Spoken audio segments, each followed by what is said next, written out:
اهلا بيكم. وحشتوني جدا جدا من الفيديو اللي فات. النهارده هعمل معاكم اكله كده بطعم زمان، بجد اكله حلوه جدا طعمها رهيب. هنعمل مع بعض البطاطس باللحمه، طاجن بطاطس كده محترم، عايزه اقولك ريحته هتقلب البيت كله. طعمها حلو جدا، التسبيكه مظبوطه، اللحمه ما شاء الله مستويه جدا. هقولك على تركات بسيطه هتطلعيها بجد طعمها حلو قوي وسهله جدا ومفيهاش اي تعب. اول حاجه خالص انا هحضر الشوربه دي بطريقه الصعيده، لو انتوا عارفين.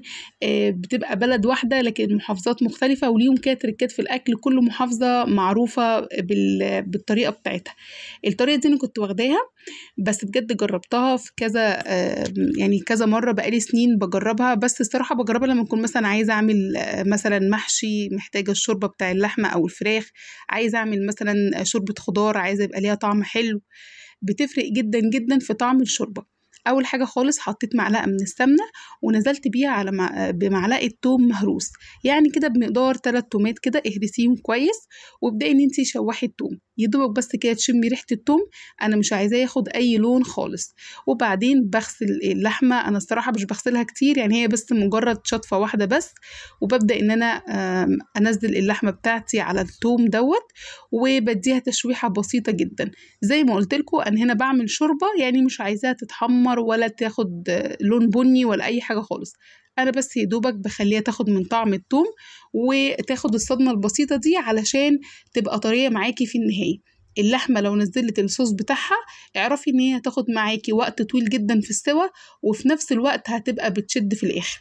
يا ريت تديها بس الصدمه دي كده علشان تحتفظ بالسوائل بتاعتها جوه وتطلع معاكي طريه جدا وبصي جوسي خالص. هنا بقى غطيتها بس عشان البخار المية يسويها كده وتتشوح كويس. وبعدين نزلت بقى بالمية المغلية. لازم ضروري جدا لما تيجي تعملي شوربة إذا كانت لحمة أو فراخ، طالما انتي سخنتي اللحمة لازم المية تبقى كمان بتغلي. واول طبعا ما بتكون الريم دوت بشيله على طول. انا هنا مش بضيف اي توابل خالص غير لما بشيل الريم دوت، علشان تطلع الشوربه معاكي صافيه ولونها مش متعكر خالص. وادي التوابل بتاعتي، بصلايه ونص كده طماطمايه مقسوم 2، وورق لورا وحبهان، فلفل اسمر ورشه كمون بسيطه جدا. ما بحبش اكتر التوابل في الشوربه علشان احس بطعم اللحمه. تعالي بقى نجهز البطاطس. انا هنا استخدمت كيلو من البطاطس، بقطعها مكعبات صغيره وبغسلها كويس جدا. وبس عايزه اقول لكم على حاجه، البطاطس من الخضار اللي بيسحب الملح، يعني انت ممكن تكوني حاطه ملح مظبوط وفي اخر الاكله تحسي ان هي عادبه جدا وناقصه ملح.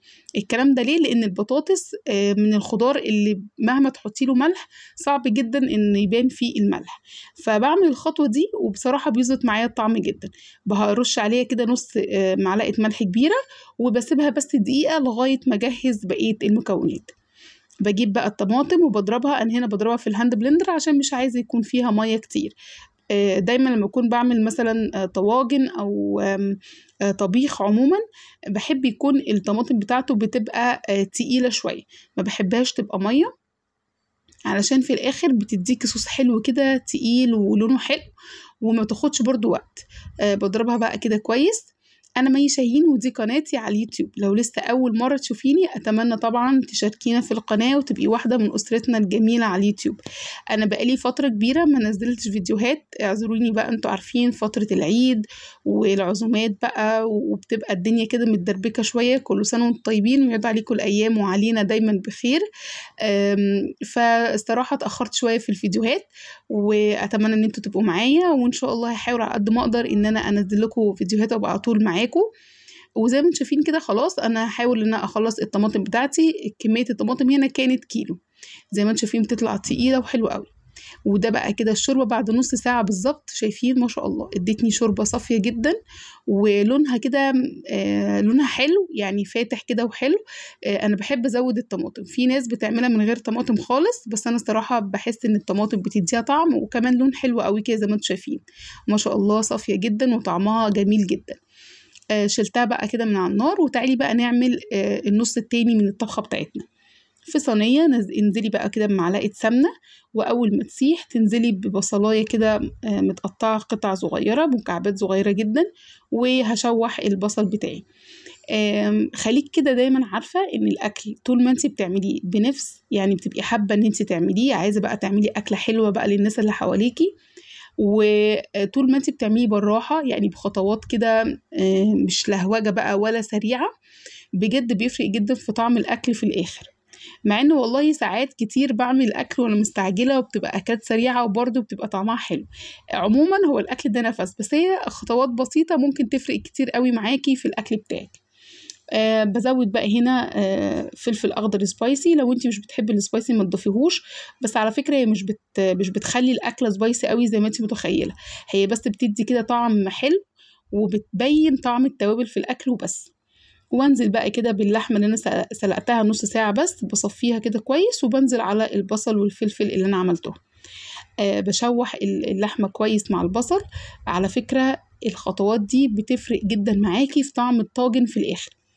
يعني في ناس كتير لا بتسيب اللحمه تستوي لغايه الاخر، يعني تاخد سوا كامل في الشوربه، وبعدين بتضيفها على البطاطس كمان بعد ما تستوي، ويحطوهم على بعض ويدخلوهم الفرن. بتبقى طعمها حلو وكل حاجه، بس صدقوني الطاجن اللي بيتعمل من البدايه في الفرن بيبقى طعمه حاجه تانية خالص. هنا بقى ضفت الطماطم بتاعتي وبضيف التوابل اللي انا حطاها هنا، السبع بهارات وكمون وفلفل اسمر وبس كده. وطبعا مش بضيف الملح دلوقتي، بضيفه ليه؟ بضيفه في الاخر خالص لما اتاكد ان اللحمه بتاعتي استوت تماما، علشان ما يطولش معايا في السوا. وبقلب كده كويس وبسيبها بس يا دوبك تاخد غلوه بسيطه على النار، مش بتتسبك ولا حاجه خالص. اللي انا عايزاه دلوقتي ان انا هسوي الطاجن كله من اوله لاخر في الفرن، فانا بس يا دوبك كده بسخن المكونات، علشان انتوا عارفين الفخار بياخد وقت في الغليان في الفرن. فبسخن الاكله الاول قبل ما احطه فيها. دي لحمايه كده نسيتها فبرجع احطها تاني، عادي يا جماعه بتحصل. وفي الوقت ده بقى جبت الطاجن بتاعي ودخلته الفرن علشان يسخن. وهو خلاص الصلصه بتاعتي غلت، وبنزل بالمكعبات اللي انا عملتها بتاعت البطاطس وبقلبها تقليبه، واسيبها بس تغلي ثواني لغايه كمان ما الطاجن بتاعي يسخن. ضروري جدا تسخني الطاجن قبل ما تحطي فيه الاكل بتاعك وقبل ما تدخليه الفرن، لان انت لو الاكل بتاعك سخن والطاجن بارد هياخد وقت طويل جدا لغايه ما يغلي في الفرن، وهيكون معاكي يعني الاكل بتاعك برد. فلا، الاكل يكون سخن والطاجن كمان سخن، هيفرق جدا معاكي في السوا، وهيطلع معاكي السوا بسرعه واسرع ومظبوط. انا هنا خلاص اهو زي ما انتم شايفين ما شاء الله. انا عايزه اقول لكم ان هي بقى يعمل كده فقاعات كده من الجنب لو انتوا واخدين بالكم، من كتر ما الاكل سخن وكمان الطاجن سخن. وزودت هنا كوبايه شوربه علشان انا هسيبها بقى براحتها في الفرن. هتغطيها بغطا وتنزليها على الفرن من تحت، هتاخد معايا حوالي ساعه الا ربع. وقبل ما اطلعها الشوايه زي ما انتم شايفين كده ضفت عليها الملح وطلعتها على الشوايه، يا دوبك بس اخدت اللون الجميل ده. وزي ما انتم شايفين كده احلى طاجن بطاطس ممكن تاكلوه، بجد حلو جدا. الطعم والريحه قلب الدنيا، طعمها حلو قوي.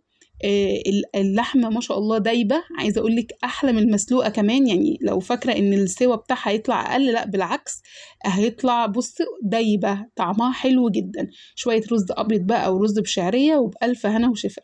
يا ريت بقى ما تنسوش رايكم في التعليقات، وكمان ما تنسوش اللايك الكتير والشير الفيديو، وإن شاء الله هنزل لكم فيديوهات جاية كتير، وأشوفكم على خير.